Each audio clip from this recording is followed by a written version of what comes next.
Hello guys, welcome back my channel. ఇప్పుడు మీరు చూస్తున్నది ఒక మంచి అందమైన ప్రదేశం వెనీస్ అనమాట. మీరు ఎక్కడికి వెళ్ళిన లొకేషన్లో మామూలుగా ఉండవు, చూస్తే కళ్ళు అయితే పచ్చగైపోతాయి అనమాట, అంత బాగుంటుంది. సింపుల్గా చెప్పాలంటే మేకప్ చేసిన పెళ్లి కూతురులా ఉంటుంది అనమాట ఈ సిటీ. ఇది ఎలా ఏర్పడిందంటే 5వ శతాబ్దంలో రోమన్ సామ్రాజ్యం పతనం తర్వాత ఉత్తర ఇటలీ మీద బార్బియన్ తెగలనేవారు దాడులు చేశారనమాట. వాళ్ళ దాడులు తట్టుకోలేక చిన్న చిన్న లగూన్లు అనే ఒక ఇసుక ఐలాండ్లపై వీళ్ళేంటంటే ఇల్లు కట్టుకొని అప్పట్లో దాక్కోవడం జరిగింది. నేనైతే ఇప్పుడు ఇటలీలోని వెనిస్ తెలుసు కదా, అత్యంత అద్భుతమైన సుందరమైన ప్రదేశంలో ఒకటి అనమాట.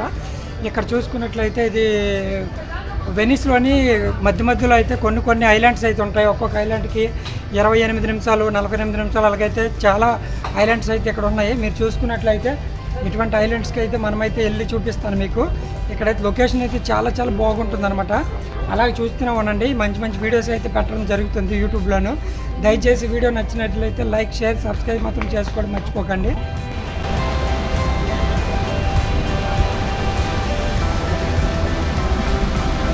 గాయ్స్, ఇప్పుడు మనం వెళ్తున్న బోట్ అయితే ఇది పబ్లిక్ ట్రాన్స్పోర్ట్ అనమాట.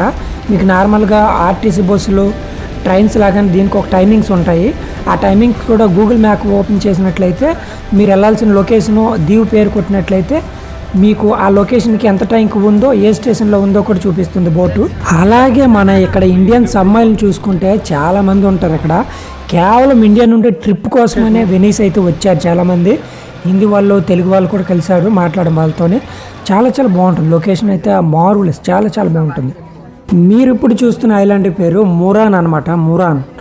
మురాన్ అనేది ఒక అద్భుతమైన అందమైన లొకేషన్. అది నాకైతే అక్కడే ఉండిపోవాలనిపించింది, అంత మంచి లొకేషన్స్ ఉంటాయి అక్కడ. ఇక్కడే కాదు, మన ఇండియాలో కూడా మంచి మంచి ప్రదేశాలు అయితే ఉన్నాయి. కానీ మన ఇండియాలో ఏంటంటే కొందరు ఆకతాయిల వల్ల టూరిస్టులు ఇబ్బంది పడడం అటువంటిది జరుగుతుంది. అలాగే పబ్లిక్ ట్రాన్స్పోర్ట్ కూడా అంత ఎక్కువ మంచిగా ప్రొవైడ్ చేయబడి ఉండదు అనమాట. అలాగే మన వాళ్ళు కూడా టూరిస్టులను కొంచెం మంచిగా స్వాగతించాలి. అలా చేసినట్లయితే మన ఇండియా కూడా జీడిపిలో దూసుకుపోతుంది. జీడిపి పెరగడానికి కూడా టూరిజం కూడా one of the best reason అనమాట. గైస్, ఈ వీడియో మీకు నచ్చినట్లయితే లైక్ చేయండి, అలాగే సబ్స్క్రైబ్ చేసుకోండి. మీకు సబ్స్క్రిప్షన్ అయితే పూర్తిగా ఫ్రీ, కానీ మీరు కొట్టే సబ్స్క్రైబ్ మాత్రం నాకు మంచి మంచి వీడియో చేయడానికి దోహదపడుతుంది.